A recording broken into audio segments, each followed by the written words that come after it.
हमने पिछले एपिसोड में देखा था कि रूरा वहाँ एक प्रीटी सा ड्रेस पहने आ जाती है जिसे गुयांटिंग और श्यावली देखते ही रह जाते हैं क्योंकि वो बहुत प्यारी लग रही होती है। अब आगे ड्रामे को स्टार्ट करने से पहले मैं आपको बताना चाहती हूँ कि जो लेडी श्यावली के हमेशा आसपास रहती है वो श्यावली की वाइफ क्वीन यान है। पिछले 3 एपिसोडों में मैं उसे बताना आपको भूल गई थी। एपिसोड 4 की स्टार्टिंग होती है। श्यावली की वाइफ क्वीन यान अपनी चेयर में बैठते हुए रूराव को देख कहती है, मिसिस गू में तो हर तरह के क्लोथ ब्यूटीफुल ही लगते हैं। वह आगे कहती है, ये नया गाउन आप पर पूरी तरह से फिट बैठा है। तभी रूराव और श्यावली भी अपनी अपनी चेयर में बैठ जाते हैं। गुयांटिंग रूराव से कहता है, तुमने इतने कम कपड़े क्यों पहने हुए हैं, क्या तुम्हें ठंड नहीं लग रही? तो वो कहती है, उस ठंडी जेल से तो यहाँ काफ़ी गर्म है। उन्हें ऐसा देख वो दोनों मुस्कुराने लगते हैं। उसकी ऐसी बातों को सुनकर गुयांटिंग गुस्से से चेयर में बैठ जाता है। तभी श्यावली की वाइफ क्वीन यान श्यावली की ओर देखते हुए कहती है, सच में आप मैन लोग एक वुमन के हार्ट को नहीं समझ पाते।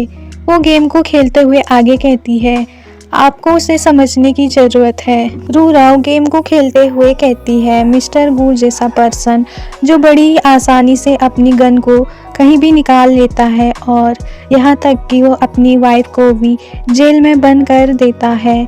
तभी श्यावली रूराव की ओर देखते हुए कहता है, वो इतनी आसानी से बिल्कुल भी नहीं समझता। अभी थोड़ी देर पहले मैंने उसकी बड़ी अच्छी क्लास लगाई है तो वो अब से ऐसा नहीं करेगा। तो रूराव उससे कहती है, आप उसे बिल्कुल भी नहीं जानते, वो बिल्कुल भी नहीं बदलेगा। तो गुयांटिंग उससे कहता है, शायद तुम भूल रही हो कि तुम अभी किसकी वाइफ हो। वो उसकी बातों को अनदेखा करके गेम को खेलने लगती है। तभी श्यावली कहता है, लो मैं जीत गया।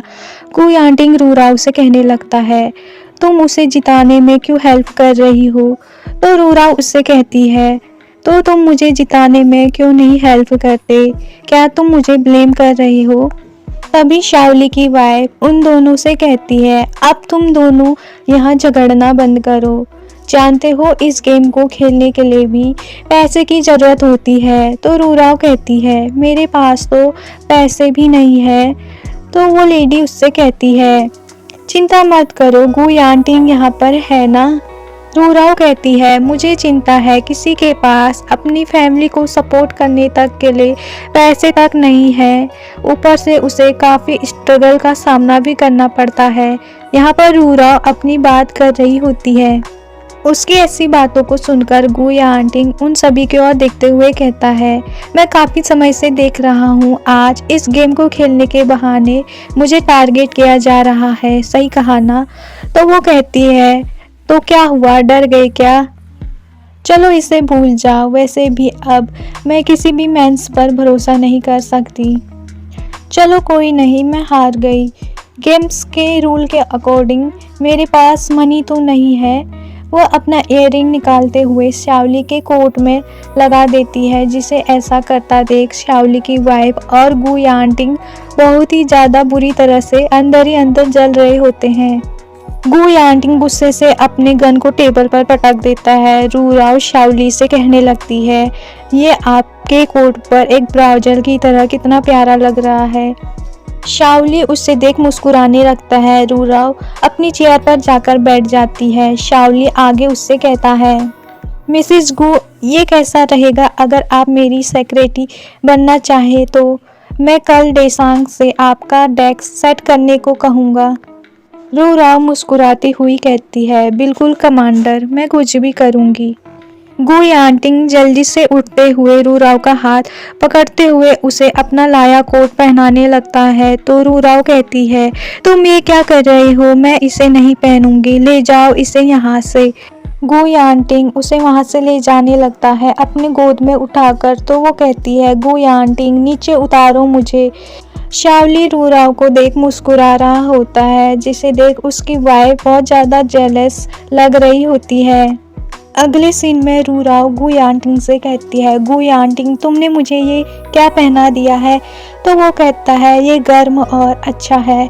तो वो उससे कहती है मुझे नीचे उतारो। तो वो उसे जब नीचे नहीं उतार रहा होता है तो वो उससे कहती है अब तुम क्या करने की कोशिश कर रहे हो? पहले तो तुमने मुझे जेल में डाला, अब क्या करना चाहते हो? वो उसे नीचे उतारते हुए कहता है मैंने अभी साफ साफ देखा कि तुम कैसे शाओली से फ्लर्ट कर रही थी। तुम तो काफ़ी एक्साइटेड होगी ना? रूड़ा पीछे मुड़ते हुए उससे कहती है क्या तुम मुझे नहीं जानते कि मैं किस टाइप की वूमेन हूँ? तुम इतने भी पागल नहीं हो। वो तुम ही थे जो मुझे जल्द से जल्द घर ले जाने के लिए बेताब थे। गुयांटिंग आगे को चलने लगता है तो रूरा पीछे पीछे होने लगती है। रूरा उसे कहती है तुम अभी काफ़ी गुस्से में लग रहे हो, मैं इससे क्या समझूं? वो उसे टच करते हुए कहती है क्या तुम जेलस हो? लेकिन इसका कोई मतलब नहीं बनता क्योंकि हम तो एक फेक कपल है ना। यहाँ पर मैं आप लोगों को बता दूँ गुयांटिंग और रूराव बस एक्टिंग कर रहे होते हैं हस्बैंड और वाइफ बनने का। रियल में वो हस्बैंड और वाइफ नहीं होते, लवर तो होते हैं पर वो भी रूराव को याद नहीं होता। उनकी मैरिज होने वाली होती है पर हुई नहीं होती है। वो उसका हाथ हटाते हुए कहता है मुझे तुमसे बहस नहीं करनी। रूरा अपना फेस जब दूसरी ओर करती है तो गुयांटिंग उसके एक ईयरिंग को देख जेलस होने लगता है। तो वो उससे कहती है तुम क्या देख रहे हो? तो वो कहता है तुम पर ये ईयरिंग बिल्कुल भी सूट नहीं कर रहे, तुम इसमें और ज़्यादा अजीब लग रही हो। वो मुस्कुराती हुई अपने ईयरिंग को निकालते हुए उससे कहती है ये उन लोगों की तुलना से तो काफ़ी अच्छे हैं जो तुमने मिस यूए के लिए खरीदे थे। कमांडर शाओली को तो ये बहुत ज़्यादा पसंद आए, उनका टेस्ट तुमसे तो काफ़ी अच्छा है। वो मुस्कुराते हुए उससे कहता है मुझसे ऐसे बात कर रही हो, क्या तुम्हें उस ब्यूटीफुल शख्स की चिंता नहीं है? रूरा पीछे को चलते हुए कहती है ये सही है, तुम्हारे लिए ये बेस्ट तरीका है जिससे तुम मुझे कंट्रोल कर सकते हो। अगर तुमने उसे मार डाला तो मैं तुम्हारे साथ ये एक्टिंग और नहीं करूँगी। वो बैठते हुए कहती है मुझे पता है शाओली और तुम्हारी आपस में बिल्कुल भी नहीं बनती। तुमने उससे झूठ बोला है कि मैं तुम्हारी वाइफ हूँ। अगर उसे हमारे बारे में कहीं से भी पता चल जाता है तो ये हम दोनों के लिए बड़ी मुश्किल हो सकती है। वो दोनों कुछ देर एक दूसरे को देखने लगते हैं। जैसे ही रूरा वहाँ से उठकर चलने लगती है तो उसका पैर मुड़ जाता है तो वो लंगड़ाते हुए चलने लगती है। तभी वहाँ जल्दी से गुयांटिंग आते हुए उसे नीचे बैठाता है और उसके शूज को खोलते हुए कहता है मुझे सच में समझ नहीं आता तुम ये हाई हील शूज पहनना ही क्यों पसंद करती हो? तो वो उससे कहती है अगर तुम्हें ये नहीं करना तो मैं खुद से ही जा सकती हूँ। तो वो कहता है मैंने कब कहा ऐसा? वो उससे कहता है इसे ठीक होने के लिए तुम्हें खाने की ज़रूरत है। वो उससे कहता है अब उठ भी जाओ और उसे गोद में उठाते हुए एक फ्लावर शॉप की तरफ ले जाता है। वो रूराव को अपने सूच के सहारे खड़ा कर देता है और अपनी जेब से पैसे निकालते हुए उस शॉपकीपर से कहता है बॉस क्या मुझे वाइट फूल का पॉट मिल सकता है? वो उसे कहता है बिल्कुल। रूरा उस फ्लावर को देखकर मुस्कुराने लगती है। गुयांटिंग रूराव को अपनी गोद में पकड़ लेता है और उस ओल्ड मैन से कहता है इस पॉट को मेरी वाइफ को दे दीजिए। रूराव उस फ्लावर को देखकर बहुत ज़्यादा खुश हो जाती है। कुछ देर के लिए वो फ्लैशबैक में चली जाती है। फ्लैशबैक से बाहर वो गुयांटिंग से कहने लगती है क्या ये तुम्हारा माफ़ी मांगने का तरीका है? मुझे ये फूल काफ़ी पसंद है। तो तय रहा अब से मैं तुमसे झगड़ा नहीं करूँगी। गुयांटिंग उसकी बातों को सुनकर खुश हो जाता है। जियाओ जॉन टाओ कहता है मॉम डैड आप घर वापस आ गए। वो रूराव को नीचे उतारता है। तभी वो लेडी रूराव के हाथ से पॉट को लेते हुए कहती है मैडम ये मुझे दे दीजिए और उसे छीन लेती है। रूराव गुयांटिंग की तरफ गुस्से से देखते हुए जियाओ जॉनटाओ का हाथ पकड़कर अपने रूम की तरफ चली जाती है। गु यानटिंग अपनी कंकुबाइन से कहता है, जी दाई। तो वो कहती है, क्या बात है मिस्टर गु, क्या आज रात आप मेरे रूम में आना चाहते हैं? तो वो उससे कहता है, ये फ्लावर मुझे दो। वो कहती है, फ्लावर, और उसके हाथ से वो फ्लावर ले लेता है। अगले सीन में शाओली का जासूस उसे बताता है, कमांडर, बात साफ है कि गु यानटिंग ने मिसेज गु को क्यों वहाँ बंद किया था। उन्हें शक हो गया होगा कि वो उस हत्यारे को बचाना चाहती है जिसने आपको मारने की कोशिश की थी। तो शाओली उससे कहता है, मैं समझ गया। तो जासूस वहाँ से चला जाता है। शाओली दूसरे रूम में जाता है जहाँ वो जासूस लेडी कहती है, कमांडर। वो अपनी सीट में जाकर बैठ जाता है। तो वो उसे बताती है, मैंने सुना है कि हत्यारे को अब आज की जगह कल फांसी दी जाएगी। वो उससे कहता है, क्या मिसेज गु घर पर है? तो वो हाँ में जवाब देती है। वह आगे उससे कहता है, उनकी क्या क्या हॉबीज है? तो वो उससे बताती है, उन्हें फ्लावर बहुत ज़्यादा पसंद है। वो मुस्कुराने लगता है।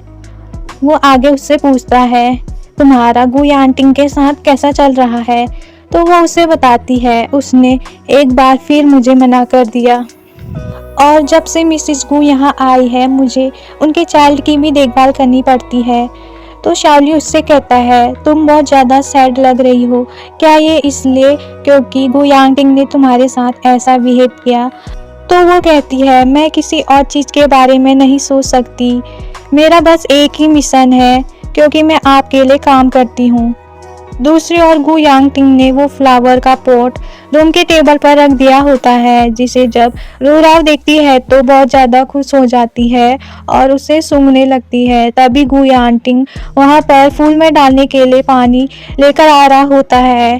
तो जब वो उसे देखता है तो कहता है, तुम्हें ये फ्लावर बहुत ज़्यादा पसंद है ना? रूराव चेयर पर बैठते हुए उस फ्लावर को छूने लगती है। गु यानटिंग वहाँ बैठ जाता है और उससे कहता है, मैंने खास तौर पर ये फ्लावर तुम्हारे लिए ही खरीदे थे।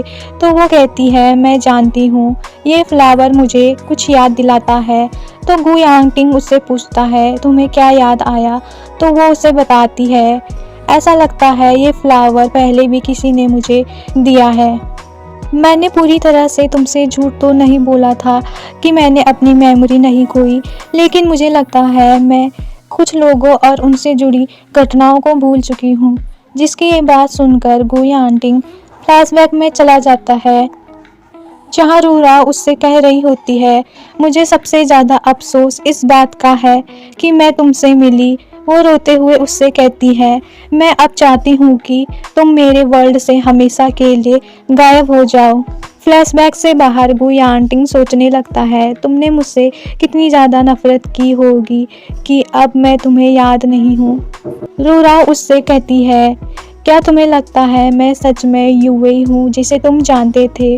जब वो कुछ नहीं कहता तो वो अपने मन में सोचने लगती है, इस बारे में अभी भूल जाओ, मुझे सबसे पहले मूरेन को बचाना है।